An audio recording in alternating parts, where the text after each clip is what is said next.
Well, we've come down to these last two nickel boxes to try to complete the Series 3 Jefferson nickel albums by the 167th box to tie how long it took us to complete Series 1. That being said, I don't expect to do that. We have to find two nickels today, both key dates, a 50D and a 39S. And so in the event we don't find those, we'll definitely take anything we can get for Series 4. We still need a handful of nickels there. And of course, any silver nickels, buffalo nickels, or collectible rare nickels that we may encounter. Let's get this nickel hunt started.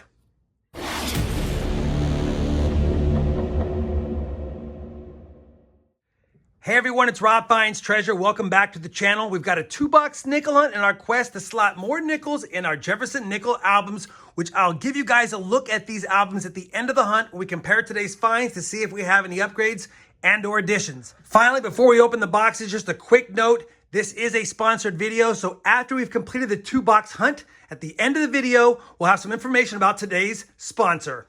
Let's go ahead now and crack open this first box. These are from two different banks in the same week, last week, and let's see if we happen to have any fancy enders, which I don't see. It doesn't look like a great box, but there are some older Jefferson designs, and that always makes me happy. We've got 100 rolls to hunt, so let's see what we can find in them. And as always, I'll be using my nickel coin hunts mat because obviously we're not only looking for silver nickels and the nickels we need for the books, but any buffalo nickels or any varieties that we may find. I'll be back when I have my first find of the first box of this 2-box nickel hunt. Roll number 2. Our first find is a 1940 Jefferson nickel, minted in Philadelphia with some gunk on the back. Roll number 3. Got a couple of finds. First in front's another 1940 Jefferson nickel, but this time minted in Denver. And since I have you here, we've got one from the 50s peeking out. A 1954 San Francisco. 54S is a slightly better date with a lower mintage, but not one we need and not that great a condition. Still, 3 finds and 3 rolls. We're off to a pretty good start. Roll number 4. Find number 4. A 1948 Denver. Well, we're on the 5th roll of this first box. It's been hot so far. And take a look at what I see peeking out right there under the next nickel. A 1950. You know we need the Denver. That would be the key date find. Obviously, it's the one we're looking for along with the 39S. This one looks pretty heavily circulated. Does it have a mint mark? And it does not. Let's just double check to make sure. Yeah, that's not a 50D. That's just a 1950 Jefferson nickel. Man, still no 50D. Although, getting a semi-key date nickel in the 5th roll of a hot box to start is always a good sign. Hopefully, the box stays hot. Roll number 10. Our first Jefferson nickel from 1941. And that's a 41 Philly. Roll number 21 will give us our first nickel from 1947. And that's a 47 Philadelphia. Roll number 25 of box 1 is going to give me my favorite thing to find when hunting nickels. And you guys know it already probably. A buffalo nickel. Saw it peeking out, figured we'd expose it together. And this one's got a mint mark. And I think that is a San Francisco mint mark to boot. And it is. And it's a Type 2 flat mound. Which year is it? Do we even have a year? We do, just barely.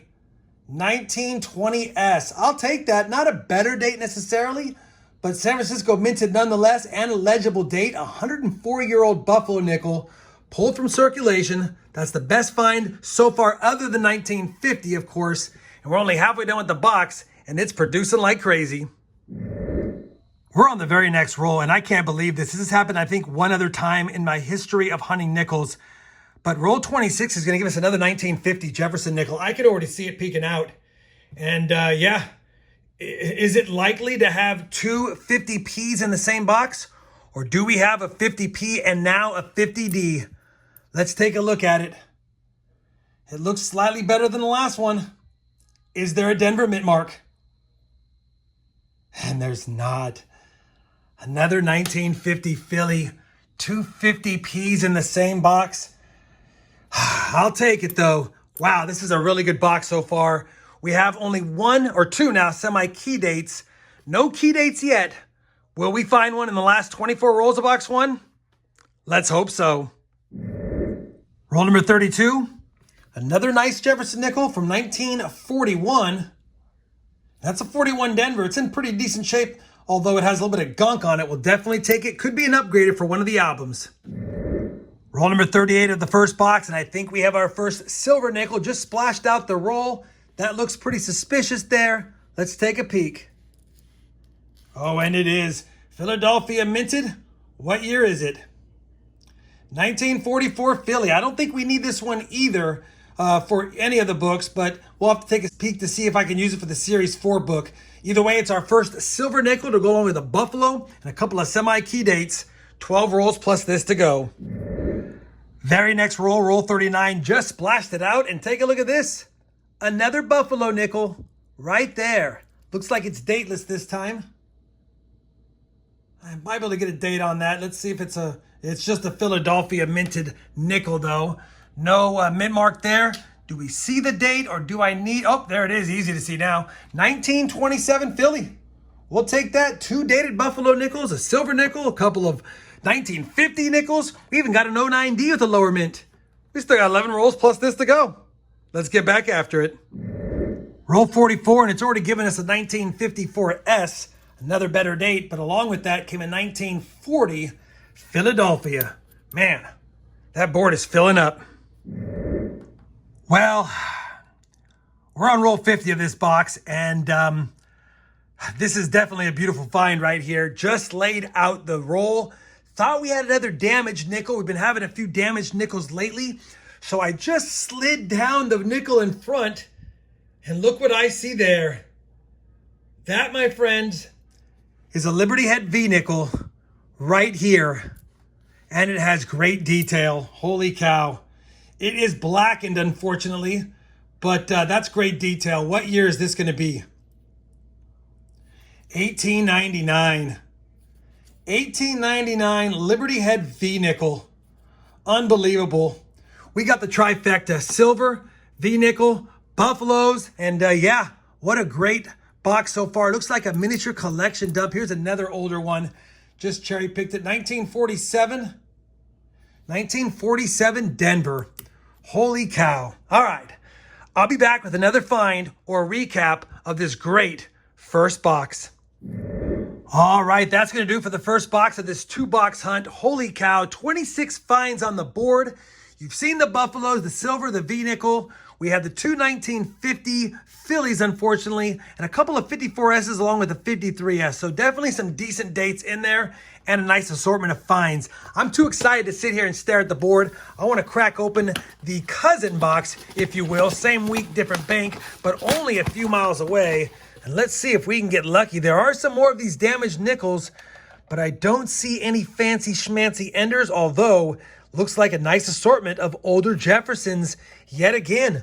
All right, let's see if we've got the other part to this potential collection dump or if we just have a regular nickel box. I'll be back with my first find of box number 2, hopefully in just a moment. Roll number 3 of box number 2 will give us our first find. It's a cleaned 1941 Philadelphia Jefferson nickel. And while I have you here, thought we had a blank planchet at first, but it's just somebody's handiwork, post-mint damage. All right, let's find some more goodies.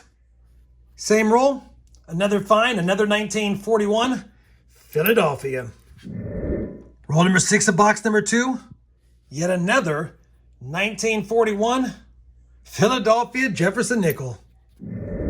Roll number 70 of the 2-box hunt will give us our second nickel from 1948. And that's a 48 Philadelphia. Roll number 74, our first nickel from 1949. And that's a 49 Denver, so we'll quickly scope it for that D over S, which I do not see. Either way, it's our first nickel from 1949, and we'll take it. Roll number 81 is going to give us another nickel from 1940. This one is a 1940 Philadelphia. Roll number 83. We've got another nickel from 1947 here, and that's going to be a 1947 Philadelphia. Roll number 95. Another nickel from 1948. And that's a 48 Denver. Roll number 97. We have another 1940 Jefferson nickel, also from Philly. Well, that's going to do for this 2-box hunt. The second box was definitely probably not the sister box to the first box, although it was still a decent box overall. Only 16 finds in box 2, a total of 42 on the board. A lot of these up here are common ones. The best finds are down here. We got a 2009 Philadelphia Jefferson nickel, has a lower mintage. I think I called it a Denver last time I talked about it, but it's a Philadelphia. 3 under 30 million minted Jefferson nickels, a 51 Denver, a 53S, and a 54S. 2 1950 Jefferson nickels. We had 2 chances to flip over it and see a Denver mint mark. We did not, although 2 semi-key-date 1950s in the same box is a rarity for me, and I'll definitely take those 2. We ended up with 1 silver, a 1944 Philly. The silver jar will be happy to get that. And 3 other solid finds down here. You've seen them, but we'll cover them. A 1920 San Francisco Buffalo nickel, a 1927 Philadelphia Buffalo nickel, and then a pre-1900s 1899 Liberty Head V nickel with pretty decent detail despite its corrosion. Still a nice find overall, especially in circulation. What's next to do is compare all of today's finds to both of the albums. Let's see if we have any upgrades and or additions. And after I do that, I'll bring you guys back with a look at the books and some final thoughts on the hunt. And then we'll get to the sponsored portion of today's video. Well, we have finished comparing all of today's finds to both albums. Unfortunately, no upgrades, no additions for the Series 3 Side Finds albums. And now after 167 boxes searched, we're still missing the 39S and the 50 Denver, and that ties Series 1 as far as number of boxes searched. So we know we're not going to beat the record there. One of my subscribers made a comment that once a series does not beat it, maybe we should go ahead and close it out and see if we can beat it with the next set of books, because technically we've only hunted 23 boxes for Series 4, and we're only missing 5 nickels now. We added that 1944 Philadelphia silver nickel from today's hunt, and we upgraded the 54S right there. So 1 upgrade, 1 addition, only missing 5 nickels, and unfortunately 2 of them, the 39S and the 50D, we need over here. So assuming we find those, we'll plug it in here, and that will make this book or set of books take even longer. You guys let me know in the comments down below. Should I close out this one and continue with just this book? If so, I'll do that on the next hunt. Or should I keep it going like we've been doing and roll the dice as far as getting 2 more 39Ss and 2 more 50Ds by 167 boxes for Series 4? That being said, it was a lot of fun. We've got silver for the silver jar. That's a stand-in nickel since I used one from today's hunt in the book, and a couple of 1950 Phillies for my collection. Hopefully you guys enjoyed this 2-box hunt. Definitely was one of my better nickel box hunts in quite a bit. Getting a V nickel, some Buffalo nickels, silver, semi-key dates, some better dates, additions, upgrades, you name it. I had a lot of fun. Now that we have finished hunting for valuable Jefferson nickels today, I wanted to take a moment to speak to you guys about mining for nickel.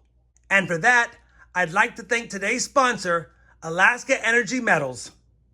Alaska Energy Metals is a company that is spearheading the development of a large-scale nickel project called the Nic-A-Date project in the interior of Alaska.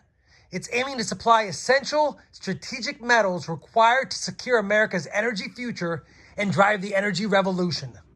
Recently, in 2023, the company drilled holes and compiled historical drilling results to confirm the presence of a substantial mineral resource estimate containing nickel, copper, cobalt, platinum, palladium, and gold. The specific drilling results at Eureka, part of the Nic-A-Date nickel project, showed an estimated 3.9 billion pounds of nickel at 0.29% indicated and 4.2 billion pounds of nickel inferred. Added up, more than 8 billion pounds of nickel. Yep, you heard me, 8 billion pounds of nickel. For this reason, along with others that I will briefly cover today, I believe Alaska Energy Metals is dramatically undervalued. Let me show you what I mean. At the time I'm recording this video, Alaska Energy Metals is at an all-time low price of just 10 cents per share. Yep, that's just 2 nickels per share, pun intended. Now, I know what you're thinking. Rob, they have dropped in value dramatically over the past several months. Why would I consider them a good investment today? First, we need to take a look at why nickel is becoming more valuable and will be even more valuable in the future. Here's 3 reasons why. Reason number 1, the United States imports 100% of the nickel it consumes, and it needs a secure domestic source of nickel produced ethically and in an environmentally responsible manner. Alaska Energy Metals could do just that. They have 8 billion pounds of nickel resources based on their drilling results at the Eureka Nikolai project. This is nickel resource that is on U.S. soil. Reason number 2, along with lithium, nickel is considered one of the more critical energy storage metals with a high supply risk. The supply risk is high due to the demand for it and the restraints on where the metal can be sourced from free trade countries. Reason number 3, the new demand for nickel has come along due to the production of electronic vehicles, or EVs. Did you know that there is approximately 64 pounds of nickel in every average EV battery? Wow. Yep, nickel has officially moved from a base metal to a critical metal needed for electrical energy expansion for cars, buses, trucks, farm equipment, and renewable storage. It is estimated that by 2035, the demand for nickel will multiply by 23 times. This is an S&P estimate. So now that you know that there is a growing demand for nickel and that Alaska Energy Metals has the potential resource to supply a big portion of U.S. demand, let's take a quick look at the management team. Greg Beischer alone would be a good reason to consider this company as part of your portfolio, having played an integral part in purchasing the Nikolai Nickel project for pennies on the dollar, amongst other accomplishments. But I want to also point out a few recent additions to the team this year. Mario Vetro, co-founder of K92 Mining, has joined the board of directors and brought with him Ian Stalker. Ian was the CEO of K92 Mining. Also added to the team was Paul Matisik, who joined the advisory board. Paul has developed and sold 6 publicly listed mining companies, creating over $3 billion in shareholder value. Sounds like they've got the resources and the team to start driving shareholder value, doesn't it? That being said, with only 18 million Canadian dollars market cap and that great big nickel resource, Alaska Energy Metals has the potential of being much higher valued over the next few years. How? Let me show you. Looking at another peer company, Canada Nickel, we can see they have a market cap of over 200 million Canadian dollars. With roughly 13 billion pounds of nickel resource, that comes out to 1.6 cents per pound. Alaska Energy Metals has only 18 million Canadian dollars of market cap with 8 billion pounds of nickel resource. That means that it is valued at only 1/10 or less of the value of Canada Nickel. Obviously, there are a few steps involved here over the next few years to make all of this potential reality, but with the right team in place and with the initial drilling results looking solid, Alaska Energy Metals is a very promising company and one that deserves a look for anyone looking to round out their commodities portfolio. For those of you that stayed along with us during the sponsorship portion of the video, I want to thank you. But I also want to say, please keep in mind that there are risks whenever you decide to invest in mining stocks, especially those that are not actually producing yet. Unlike physical metals such as gold and silver, mining exploration and development stocks can be highly volatile and you could potentially lose your entire investment. Be sure to only invest money you could afford to possibly lose. Also, remember that I am not a financial advisor. This is not financial advice. Always do your own research and consult with a financial professional before making any investment decisions. There is a disclaimer link in the video description below, along with more information about Alaska Energy Metals, who was today's video sponsor. Well, I think that's going to wrap it up for today's nickel hunt video, guys. Hopefully you enjoyed that 2-box hunt. Like I said before, we got some goodies and we even found some silver for the silver jar. And you know that makes them happy. If you enjoyed today's video, I certainly would appreciate that thumbs up. And as always, everyone, happy hunting and thanks for watching.